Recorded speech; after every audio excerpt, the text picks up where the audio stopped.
Manas kristības bija 2008. gada jūlijā Jēzus baznīcā.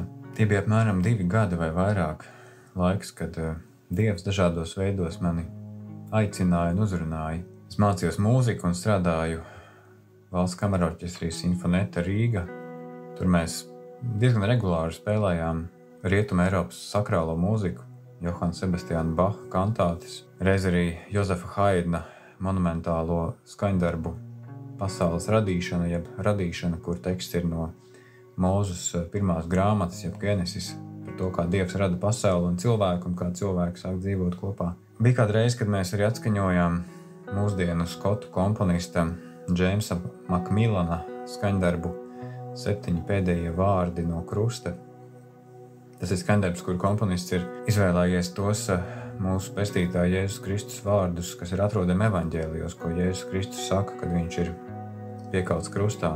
Viņa pēdējie vārdi, pēc viņš atdod dzīvību par mūsu pestīšanu. Tā Dievs man uzrunāja un neparasta, bet arī pēc tam, kad es izlasīju toreiz populāro grāmatu Da Vinci kods, man radās interesi par kristietību. Reiz pat grāmatnīcā atradu tādu nelielu brošūru Patiesība par Da Vinci kodu, kur bija atspēkoti visi tie izdomājumi, kas grāmatā atrodami. Reiz arī noskatījos filmu Kristus ciešanas, pēc tām nolēmu izlasīt evaņģēliju.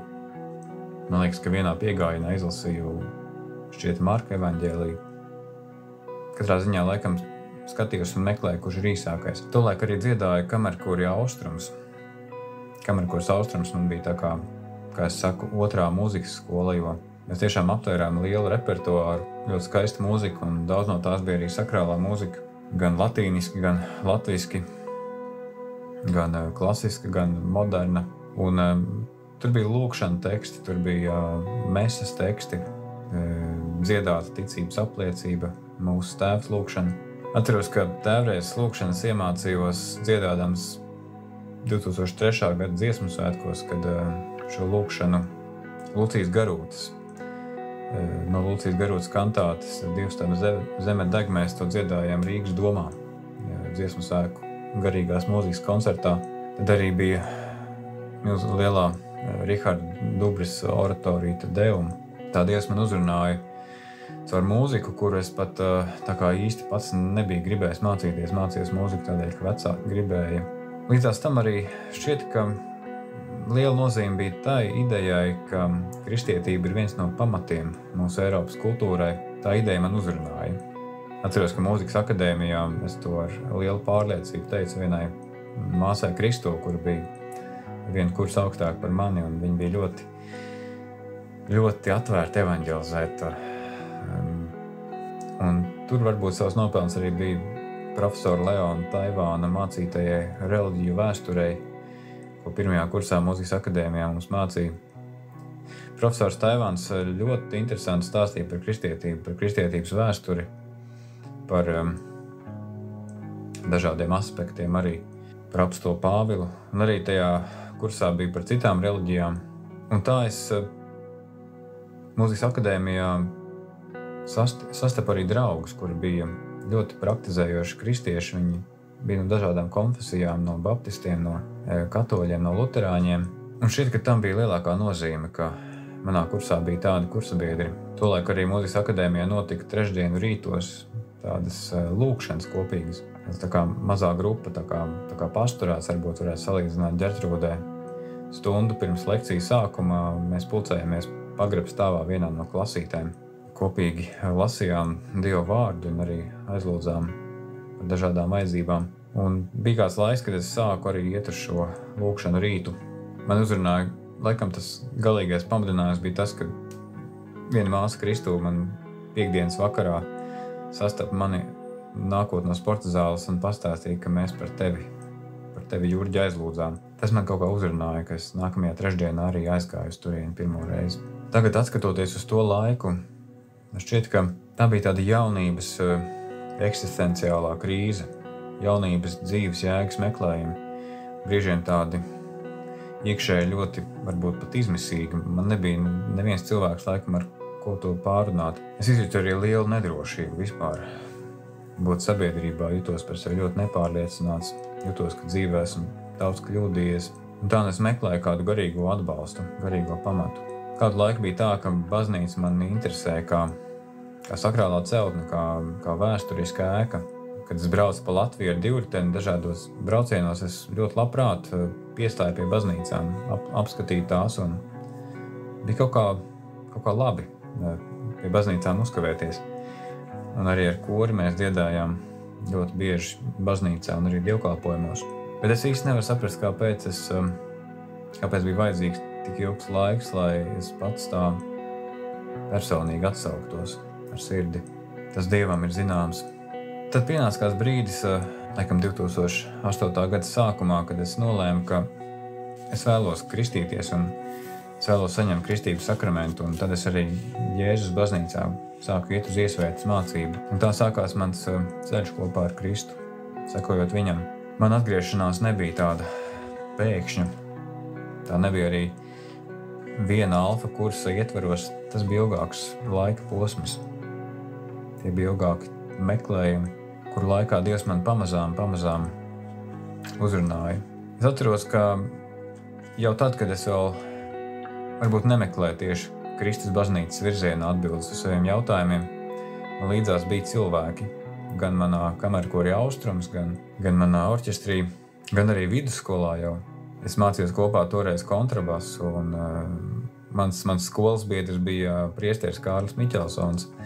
Es atceros, ka viņam bija reizēm svētbildes, kad viņš vingrinājās kontrabasu spēlēt. Un mans kontrabasu skolotājs bija no ticīgas Latgales katoļu ģimenes. Un tā es tagad domāju, man gribētos kādreiz pajautāt tiem cilvēkiem, kuri kā Kristum ticīgie bija to laiku man līdzās, vai viņi par mani aizlūdza. Dievs ir atbildējis uz lūkšanām, un es ļoti pateicos, ka esmu varējis šos gadus iet kopā ar Kristu. Visvairāk laikam es pateicos par to, ka Dievs mani atrada, un es esmu palicis viņam uzticīgs. Un vēlos palikt vienmēr ceļā kopā ar viņu. Un ticības ceļa sākumā es atceros, ka bija tas lielais emocionālais pacēlums. Tā kā dažreiz to salīdzinu ar tādu iemīlēšanās sajūtu, kaut kur varbūt ir kāda līdzība.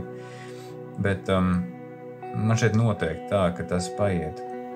Pēc tam varbūt ir uzplaiksnījumi no tām intensīvajām sajūtām.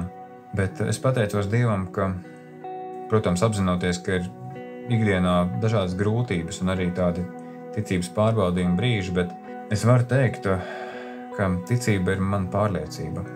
Ka ticība ir kā pārliecība. Tā nav vairs atkarīga no izjūtām, no tā, vai kāds darbs sokas vai neizdodas. Es vienmēr esmu palicis pie tā, ka patiesi ir apustoļu svētā Pētera sacītie vārdi, kad viņš Kristum atbild: Kungs, pie kā mēs iesim? Tev ir mūžīgās dzīvības vārdi, un mēs esam ticējuši un atzinuši, ka tu esi Dieva svētais. Viena no manām iemīļotākajām lūkšanām, kuras regulāri atceros lūgt, laikam tādos brīžos, kad nenāk prātā citas lūkšanas varbūt, ir lūgt Dievam, sacīt Dievam, ka es vēlos tevi vairāk iemīlēt, vairāk iepazīt. To es arī novēlu jums, dārgie klausītāji, lai Dievs jūs svētī. Visvarenais Dievs, tu, kas reizē esi arī mans mīļais tēvs, es tevi šodien lūdzu, ka es varētu tevi vairāk meklēt, ka es varētu gribēt tevi vairāk meklēt, tevi vairāk atrast, vairāk klausīties tavos vārdos, vairāk meklēt tavu vaigu, tavus vārdus dzirdēt, Kungs, dievkalpojumā, sadraudzībā, kalpošanā. Nāc svētais gars iedvesmo, Kungs, uz kādām darbībām, uz kādām lietām, kas man jāmaina savā ikdienā, lai es varētu tev tuvoties, lai es varētu tevi vairāk dzirdēt, lai es gribētu atrast laiku priekš tevis un es to izdarītu. Tiešām, Kungs, nāc pats palīgā no augšienes, dod spēku, Kungs, izlausties caur šai ikdienas nebeidzamo darbu virknei un un visādiem argumentu mežiem, lai es varētu apsēsties un vienkārši paņemt tavu vārdu un lasīt, ko tu vēlies teikt man šajā dienā. Kungs, mana dvēsele ir izkaltusi kā sausa zeme, kurai nav ūdens. Mana dvēsele ir izsalkusi un izslāpusi pēc ūdens kā briedis. Mana dvēsele ilgojas, Kungs, pēc tevis vairāk nekā naktsargi uz rītu. Nāc pats remdē šīs slāpes un izsalkumu. Nāc ņem aiz rokas un ved un rādi, Kungs, kā tev sekot, kā sekot tev šajā ikdienā. Nāc, Kungs, pārvērt šo ūdeni, šo ikdienas ūdeni vīnā, pārvērt priekā, Kungs, pārvērt piepildījumā, jo tikai tu, Kungs, vari izdarīt šo brīnumu, šo ikdienu pārvērst vislabākajā tavās acīs. Nāc, Svētais Gars. Mūsu Tēvs debesīs, svētīts lai top tavs vārds, lai nāk tava valstība, tavs prāts, lai notiek kā debesīs, tā arī virs zemes. Mūsu dienascho maizi dod mums šodien, un piedod mums mūsu parādus, kā arī mēs piedodam saviem parādniekiem, un neieved mūsu kārdināšanā, bet atpestī mūs no ļaunā, jo tev pieder valstība, spēks un gods, mūžīgi mūžos. Āmen. Tas Kungs, lai mūs svētī un lai mūs pasargā, tas Kungs, lai apgaismo savu vaigu pār mums un ir mums žēlīgs, tas Kungs, lai paceļ savu vaigu uz mums un dod mums savu mieru. Dieva Tēva, Dēla un Svētā Gara vārdā. Āmen.